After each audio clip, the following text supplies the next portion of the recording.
Oke, bismillahirrahmanirrahim. Selamat pagi semuanya. Assalamualaikum warahmatullahi wabarakatuh. Kita lanjutkan pembahasan soal ya, dari set pertemuan ke-13 yang kita bahas mengenai sistem koordinat, tabung, dan bola ya. Kalau ini lebih khusus ke bola ya.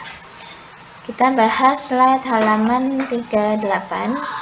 Yang pertama, diketahui persamaan dalam koordinat bola sebagai berikut, kemudian dinyatakan dalam sistem koordinat kartesius dan diminta gambarkan.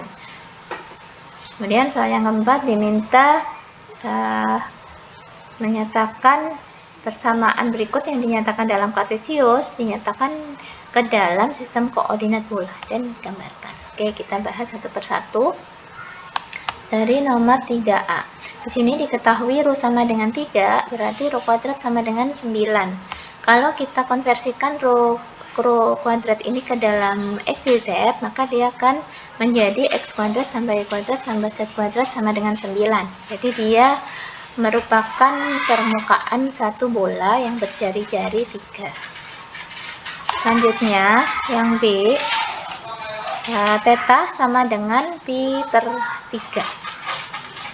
Nah, kalau kita nyatakan ke dalam kartesius, dia akan berbentuk Y sama dengan akar 3X ya.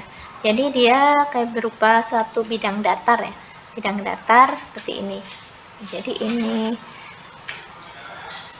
Oke, oh jadi ya bidang datar miring ya. Nah, berikutnya bagian C, pi sama dengan pi per 4 ya. Pi per 4 atau 45 derajat ya.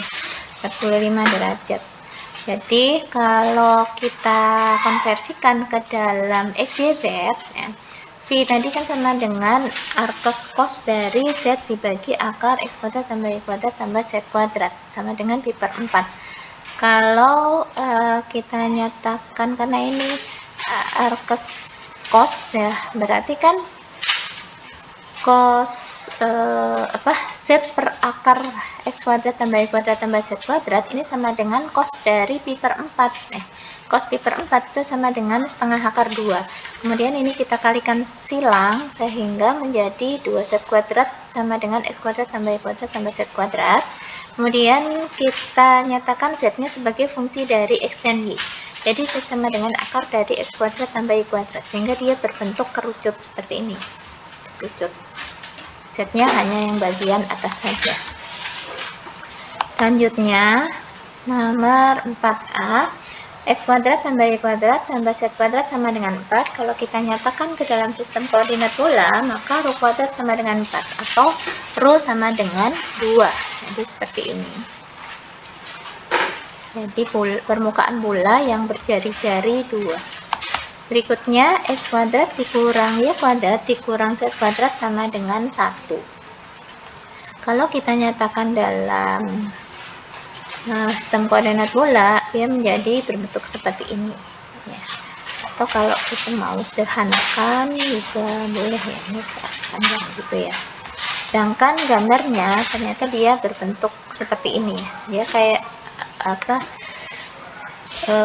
hiperboloid 2 lembar ya, hiperboloid 2 lembar.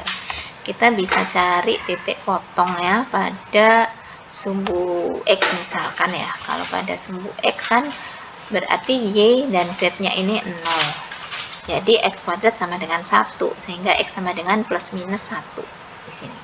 Sedangkan titik potong pada sumbu Y ini nggak ada ya, karena titik potong pada sumbu Y dan pada sumbu Z ini nggak ada ya, karena misalkan X kuadrat misalkan X dan Z-nya kan kita substitusikan 0 sehingga minus Y kuadrat sama dengan 1, nggak mungkin kan ya. Begitu juga dengan kalau kita mau cari titik potong di sumbu Z, berarti X-nya 0, Y-nya 0, jadi minus Z kuadrat sama dengan 1. Ini juga nggak mungkin, berarti permukaan tersebut tidak memotong sumbu Z maupun sumbu Y. Seperti itu. Jadi dia hanya motong sumbu X saja di sini.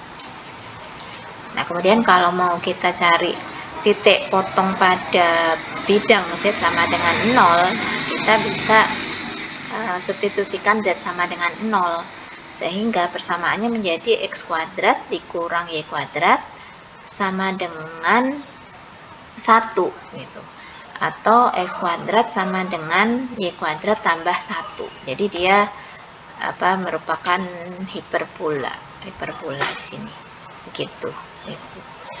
Oke, mudah-mudahan bisa dipahami dengan baik, semoga bermanfaat ya.